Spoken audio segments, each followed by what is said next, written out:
Hello, and welcome to this review of the Dressmakers historical romance book series by Loretta Chase. I'm Olivia, your favorite resource for book recommendations you can easily screenshot. You're watching Random Olive Reads.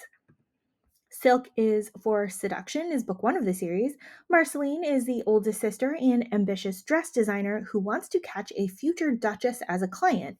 In order to do this, she kind of almost maybe seduces the Duke of Clevedon, who will be footing the bills, but he's more intrigued by Marceline and not interested in rushing to the altar with the woman he's had an understanding with since childhood.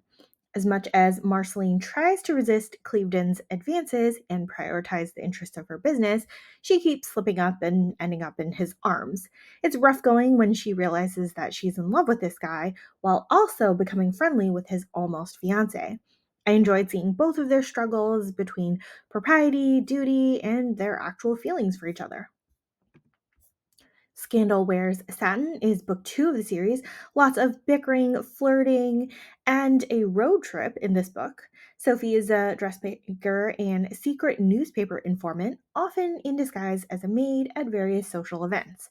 The Earl of Longmore has no idea why no one notices Sophie everywhere they go, but he's mostly an oblivious male here, not knowing that dressmakers are treated as overlooked servants. Clearly, he's biased by his own attraction for her. We get into some drama around Longmore's sister, who is publicly compromised at a ball, engaged to a dowry seeking scoundrel, and then who runs off and needs chasing. Longmore and Sophie end up on the road together to find his sister and make the most of the trip by starting a physical affair. This one is fun and chaotic and flirty, even though it seems like there's no hope for an actual future. Vixen in Velvet is book three of the series. Leonie and Simon, the Marquess of Lisburn, have chance meeting after chance meeting, but somehow get entangled because Lisburn seems to be related to all the important folks of the week. Leonie's mostly focused on trying to keep the dress shop afloat after her sisters are indisposed. Marceline is pregnant and ill, and Sophie is hiding in the country to deflect scandal. Lisburn is mostly trying to protect his soft hearted poet of a cousin from scandal, and also can't seem to stay away from Leonie, despite his better judgment. He even bets her that she won't be able to transform another grumpy cousin into the belle of the ball, even though she's completely confident that she can.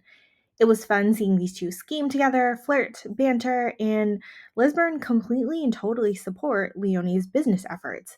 I enjoyed all of the plotting and scheming against common foes and the development of a secondary romance in the background. This was a really fun book. Dukes Prefer Blondes is book four of the series. With all three of the dressmaking sisters paired off, we finally get the story of Lady Clara, the Marquess's daughter who had been a favored customer of the dress shop. Now, she was almost maybe engaged to Cleveland in book one. She ran away in book two, and she was a supportive cousin in book three.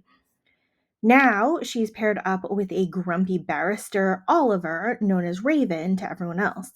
Clara calls on Raven's help in searching for the younger brother of a girl she knows from a charity school, but it's probably a lost cause because the boy probably fell into a bad crowd and a gang.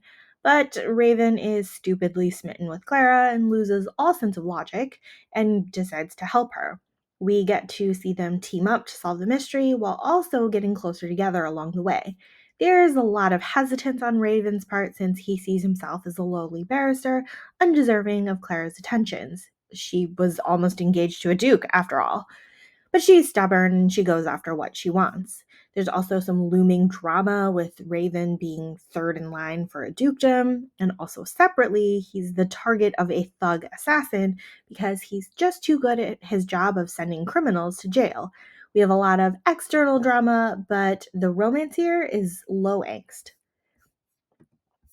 Overall, we have a series here with three sisters who own a dress shop together and end up with men way above their station. We also have the add on fourth book with their friend and client who we've gotten to know throughout the series. All of the books here feature a strong and independent woman who has goals above and beyond marriage and babies. It's fun to see all the scheming and cleverness being implemented throughout the series, along with some really fun side characters. Overall, this was an excellent series, and I highly recommend it. Thank you so much for watching this video. Hopefully you found a book or four to add to your TBR. Links to all of these books are in the description box. Like and subscribe to get updates, and you can follow me on Instagram at randomolive.